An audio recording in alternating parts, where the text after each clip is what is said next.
Dans cette vidéo, je vais vous dire pourquoi vous devriez investir dans l'immobilier. Salut les investisseurs intelligents, c'est un plaisir pour moi de faire cette vidéo aujourd'hui. Pourquoi? Parce que c'est un sujet de vidéo qui me passionne. Je vais vous dire pourquoi j'adore investir dans l'immobilier et pourquoi vous-même, si vous regardez cette vidéo, vous devriez investir dans l'immobilier. Peut-être que vous l'avez déjà fait, peut-être que c'est simplement un projet. Si ce n'est qu'un projet, je vais dans cette vidéo vous convaincre de passer à l'action vraiment rapidement. La première des choses que j'adore avec l'immobilier, c'est que vous maîtrisez absolument tout. D'accord? Vous maîtrisez le prix d'acquisition, vous maîtrisez la fiscalité, vous maîtrisez le montant du loyer, vous maîtrisez le fait de vouloir vous en séparer, le fait de vouloir le transmettre. Bref, vous pouvez absolument maîtriser tous les points d'un bien immobilier, de sa fiscalité, de son environnement financier, d'absolument tout ce qui va graviter autour de lui, à condition simplement d'avoir pris le temps, bien sûr, d'apprendre et de fréquenter de près votre banquier, votre notaire, votre expert comptable, différents artisans qui vont vous permettre de vous familiariser vraiment avec l'environnement autour de cet investissement.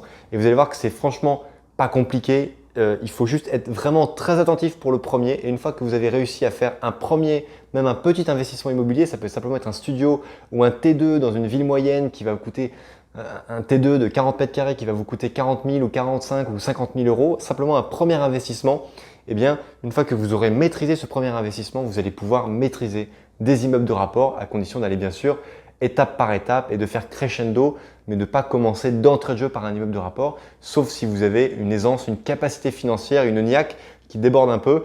Là, à ce moment-là, effectivement, vous allez pouvoir vous lancer dans un projet de plus grande ampleur. Donc le premier point, c'est ça. Le premier point, c'est que j'aime l'immobilier parce que vous pouvez impérativement tout maîtriser. C'est pas comme une action. Si vous achetez des actions en bourse, on l'a vu avec la crise dernièrement, si vous achetez une action à 50 € l'action et que cette action se casse la figure pendant la crise et qu'elle tombe à zéro, que la société fait faillite, eh bien, il vous reste zéro, d'accord? Ce que vous avez mis, c'est comme si vous brûliez votre billet de 50 €.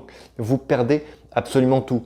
L'immobilier, lui, certes, il peut prendre de la valeur, il peut perdre de la valeur, mais même si sa valeur tombe à zéro, vous avez quand même de quoi loger quelqu'un, de quoi même vous loger vous-même. Vous avez quand même un terrain, vous avez quand même une parcelle, donc vous avez quand même quelque chose. C'est ça aussi qui me passionne, c'est que vous maîtrisez tout et en plus, vous êtes sûr et certain de ne jamais tout perdre. Si vous avez trouvé que ça, c'était une bonne raison d'aimer l'immobilier, alors je vous prierai de bien vouloir liker cette vidéo. Deuxièmement, et c'est un point qui est fabuleux avec l'immobilier, c'est que vous pouvez vous enrichir avec l'argent des autres. Alors c'est la partie de la vidéo qui va peut-être vous faire grincer les dents, ou en tout cas faire grincer les dents certains d'entre vous, en tout cas les gens qui ne sont pas forcément à l'aise avec l'argent. Mais rendez-vous compte, vous achetez à crédit un bien immobilier, d'accord? Donc vous l'achetez 100 000 €, vous empruntez 100 000 € à la banque et en plus à l'intérieur vous allez mettre un locataire qui va vous rembourser environ 8 000 à 10 000 € par an de loyer. Ce qui va faire qu'au bout de 10, 15, 20 ans, en fonction de la rentabilité que vous allez exiger de votre bien immobilier, eh bien, c'est le locataire qui va vous verser un loyer et vous, avec ce loyer que vous allez percevoir, vous allez pouvoir rembourser la banque. Donc, non seulement vous vous enrichissez grâce aux autres parce que vous achetez ce bien-là avec l'argent des autres, mais en plus, c'est un autre qui va venir rembourser votre crédit. Et l'image que j'adore pour illustrer en fait cette image de l'investisseur, c'est un peu comme le chef d'orchestre, d'accord? Le chef d'orchestre, il a sa baguette, il est sur son pupitre, il regarde les musiciens.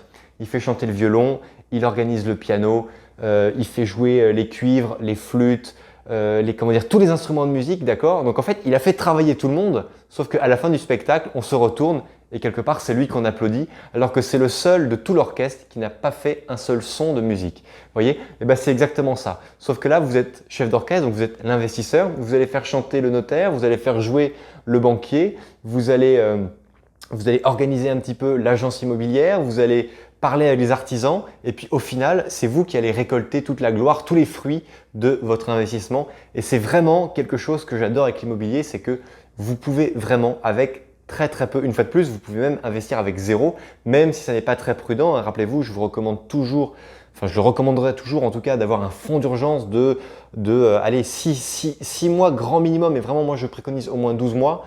Donc juste pour ceux qui me découvrent, le fonds d'urgence de 12 mois, ça veut dire simplement que si vous allez vous endetter pour un investissement immobilier qui va vous coûter 1 000 € par mois pendant 20 ou 25 ans, ayez au moins 12 mensualités de crédit d'avance. Donc si c'est 1 000 € par mois, ayez au moins 12 000 € sur votre compte en banque, sur un compte épargne.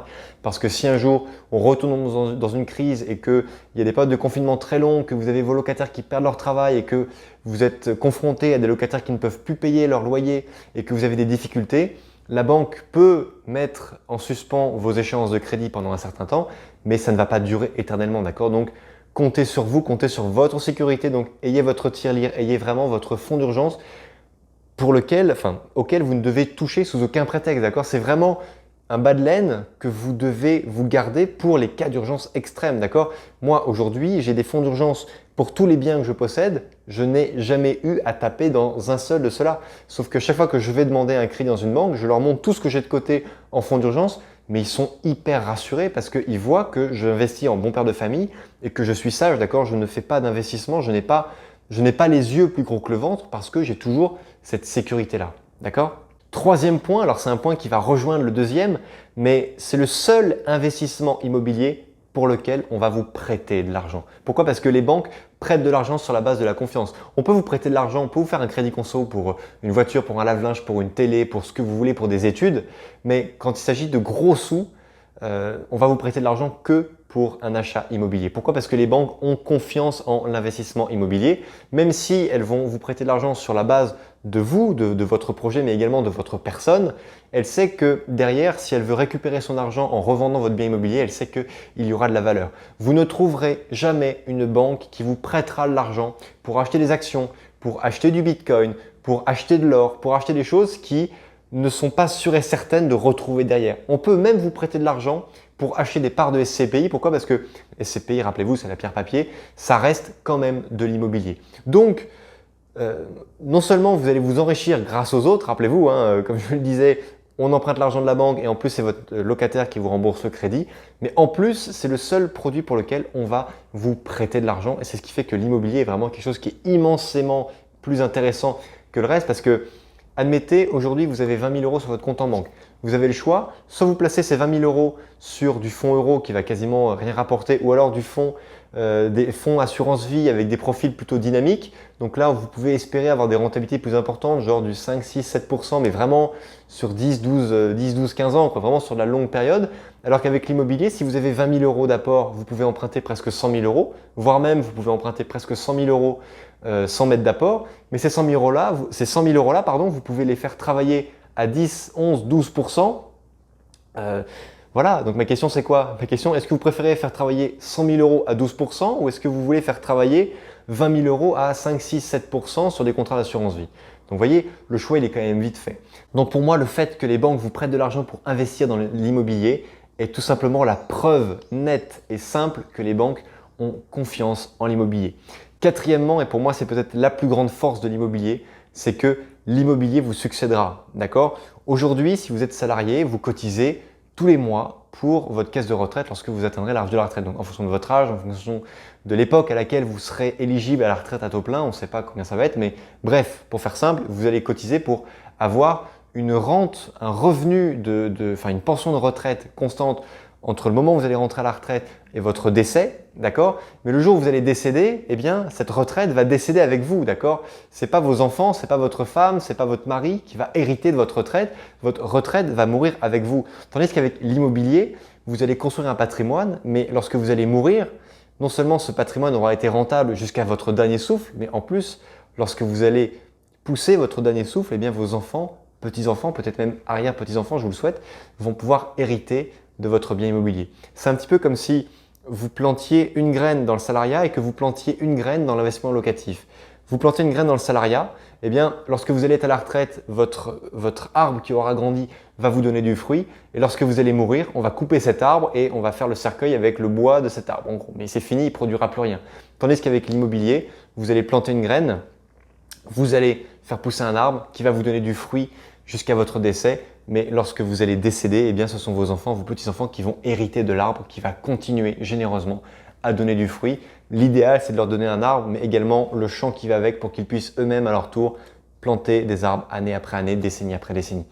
Chers amis, je voulais vous donner dans cette vidéo tout ce que j'aime dans l'immobilier, tout ce pourquoi j'essaie de pousser le maximum de monde. Et si je pouvais, en remuant un petit peu ma caméra, vous secouer pour que vous puissiez vraiment passer à l'action parce que 2020 avec la crise que nous vivons actuellement va apporter des fruits vraiment en abondance et uniquement les opportunistes tireront leur épingle du jeu bien mieux que les autres comme à chaque fois. Donc n'hésitez pas à vous lancer dans l'aventure immobilière parce que c'est une belle aventure, c'est une aventure qui va mettre votre famille en sécurité, vos enfants, vos petits-enfants. Donc voilà, je voulais vous dire tout l'amour que j'ai pour l'immobilier et surtout pourquoi j'ai cet amour pour l'immobilier. Donc s'il vous plaît, chers amis, n'hésitez pas à me poser toutes vos questions en commentaire, likez cette vidéo, partagez-la, abonnez-vous à la chaîne si bien sûr ça n'est pas déjà fait. Et surtout, n'oubliez jamais que crise ou pas crise, on fait la route ensemble. Ciao!